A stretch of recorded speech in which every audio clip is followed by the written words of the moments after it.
Welcome to the Wholistic Productivity Podcast. I'm your host, Chris LeBrun, helping you achieve your goals in every area of life so you can dream big, plan smart, and live fully. The biggest goals you have are not waiting on a heroic effort. They're waiting on 1,000 small ones. And the first one is a lot smaller than you think. I promise you. I want to tell you something that happened recently that I didn't think would ever happen. I passed my ham radio license exam. Now, I know what you're thinking. Ham radio? Really, Chris? And yes, really. It's something I've wanted to do for a long time. There's something genuinely fascinating to me about the idea of being able to communicate across long distances without any infrastructure, without cell towers, without the internet, just radio waves and knowledge. I'm down for it, and I want it in. But every time I thought about actually pursuing the license, I'd look at what was involved and quietly talk myself out of it. And the test covers a lot of ground, pun intended for you hams out there. It's got electronics, regulations, operating procedures. It felt like a lot to take on. And I'm not really the engineering type, so it was intimidating. So I'd think about it, I'd feel out of my league, and then I'd set it aside for later. And later kept coming and going and coming and going for years. And then one day, not long ago, I just decided to stop treating it like a mountain and start treating it like a lunch break. I found an online study guide and I committed to spending time, just a little bit every single day during my lunch break. Not hours, not a weekend cram session, just a few minutes consistently over time, bite by bite by bite. Man, the puns are flying today. Whew. You know what? The test was not that bad because by the time I sat down to take it, I had already absorbed the material in small, manageable pieces.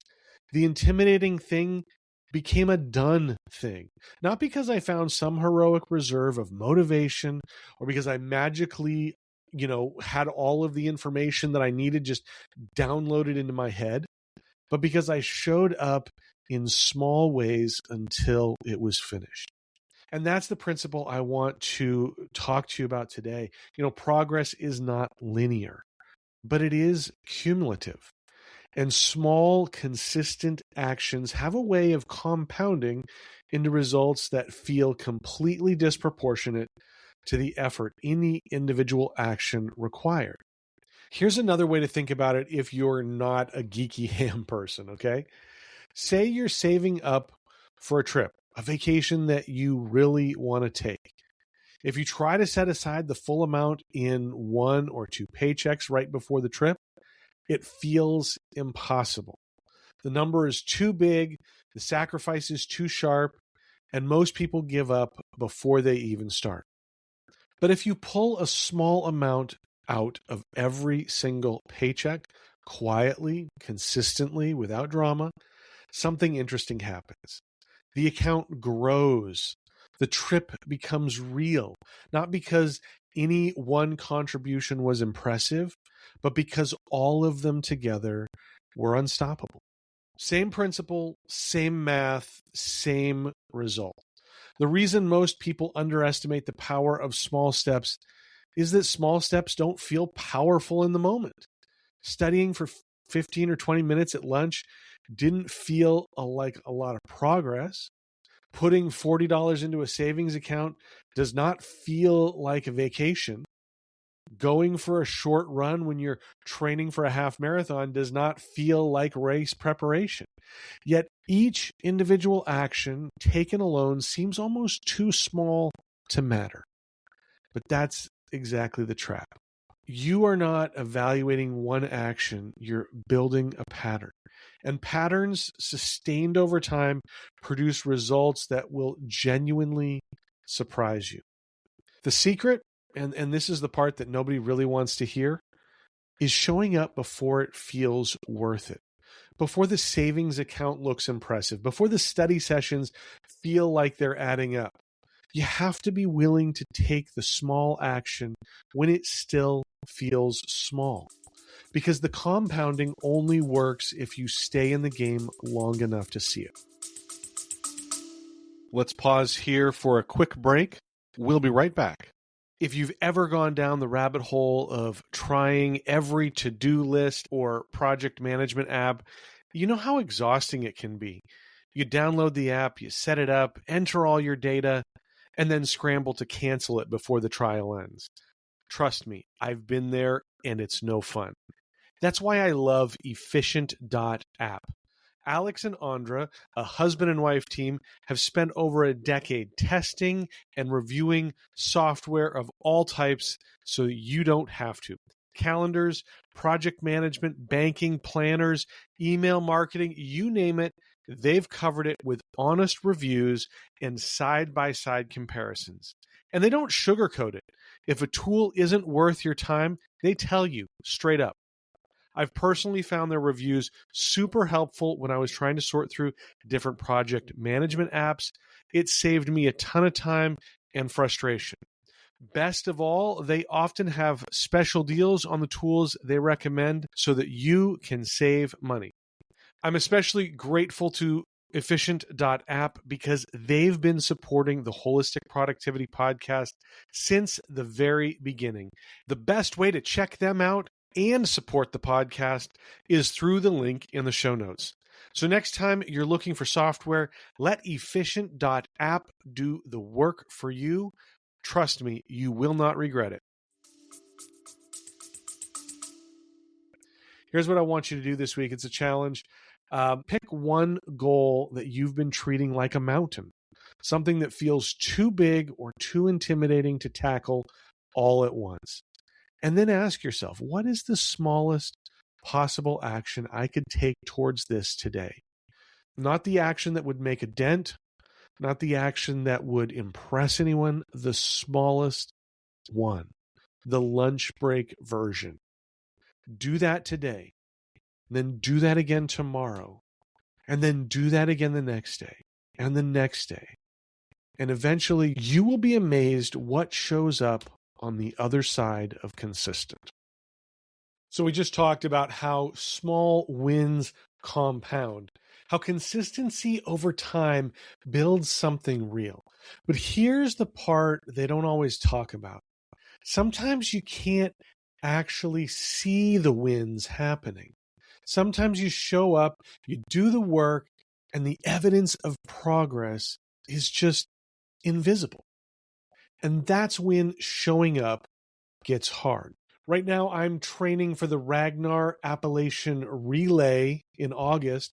If you don't know, the Ragnar is a 120-mile overnight relay race. My team and I will be running through the mountains in West Virginia, which sounds amazing, but it's also a wee bit terrifying because, I'm not the fastest runner in the world, and trail running is a completely different animal.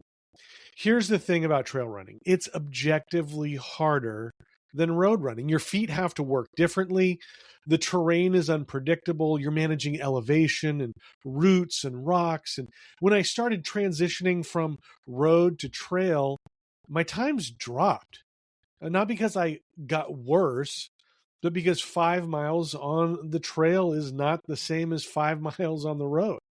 So I'm out there running slower than I've been running and working harder. And my watch is telling me that I'm getting worse.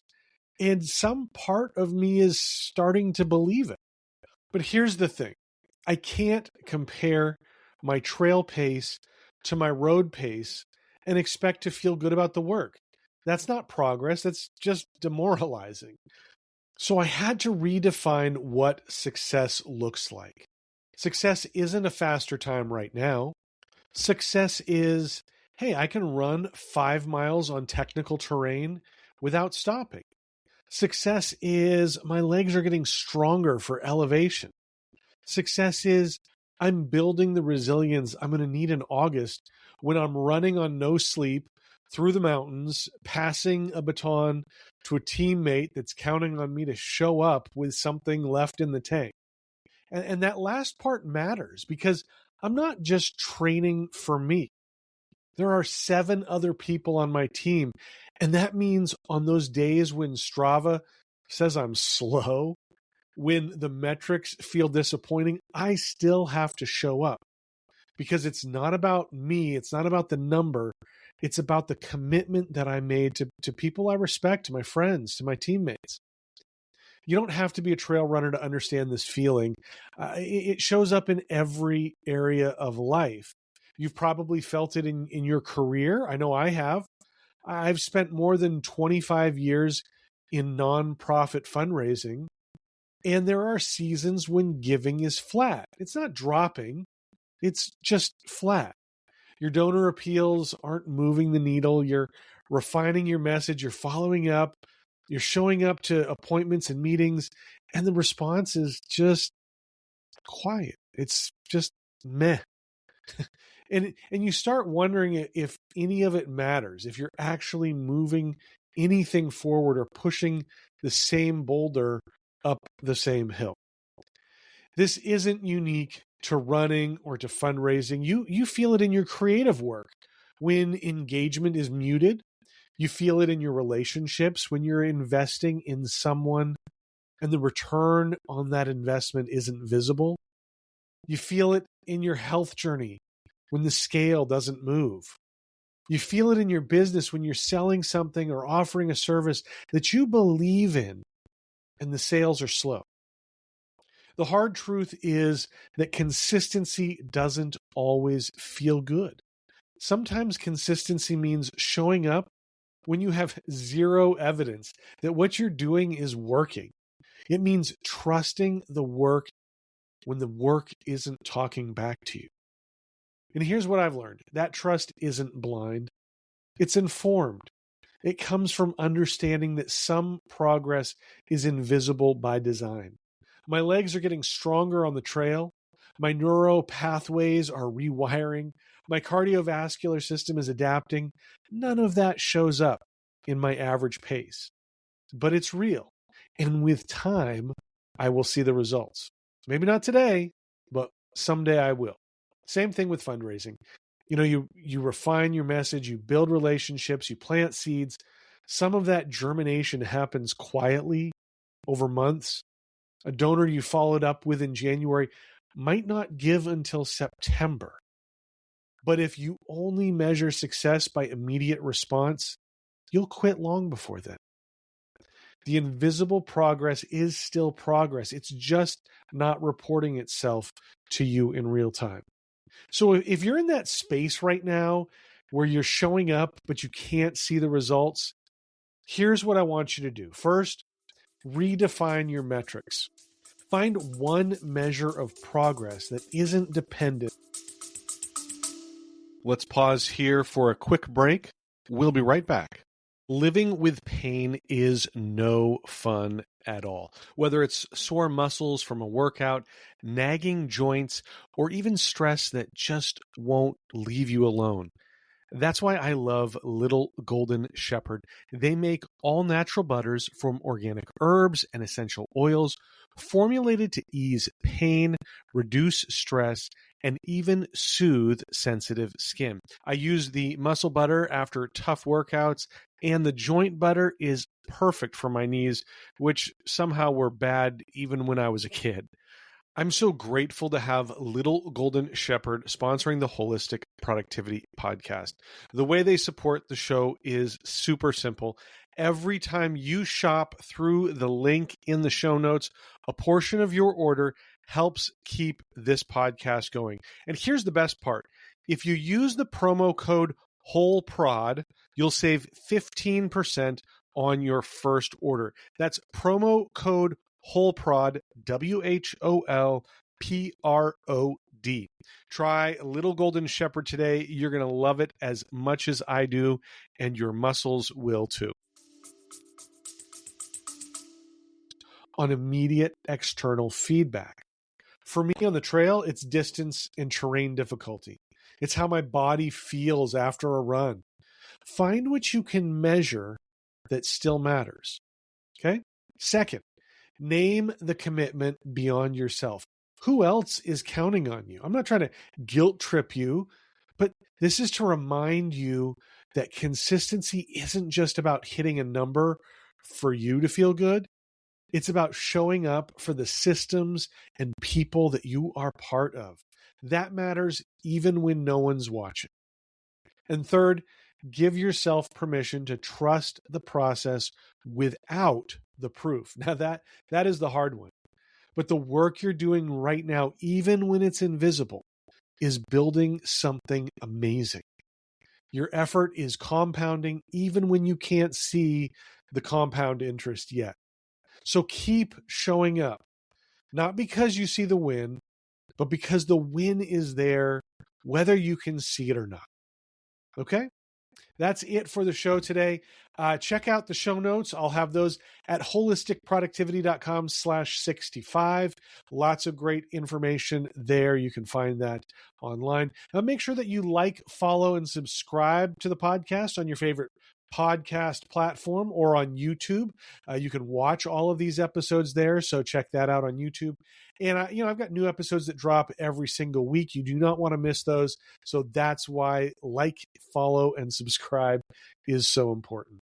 If you got any value from today and think, you know what, I bet somebody else would like to see that. Well, you can share it, of course, but another way of letting people see that is with a 5-star rating. That just helps everybody see the podcast and know that this is quality stuff that somebody is getting benefit from. I'd love to have you follow me on Instagram, Facebook, Threads, LinkedIn, YouTube, Substack. You can find me at Wholistic Productivity. Okay, so a lot of great productivity tips throughout the week. There's motivation there. There's things to just keep you going. So check that out on all of those platforms. And if you're looking for community of people who are achieving goals, are struggling with goals, or trying to find that payoff from the consistency, I'd love to see you in the Holistic Productivity community online. It's absolutely free. A lot of great people from around the world. I've got a bunch of resources there. You do not want to miss this. Find the link in the show notes. Go join the community. It is a support group, and we would love to have you be part of it. All right. Thank you so much for listening. The reason that I do this, the reason that I encourage you to stay consistent with your goals is so that you can dream big, plan smart, and live fully. And I know that when you do that, you will be so amazed and happy at the results. And that's what I'm hoping for you. So until next time, have a great week. We will see you in the next episode. Cheers.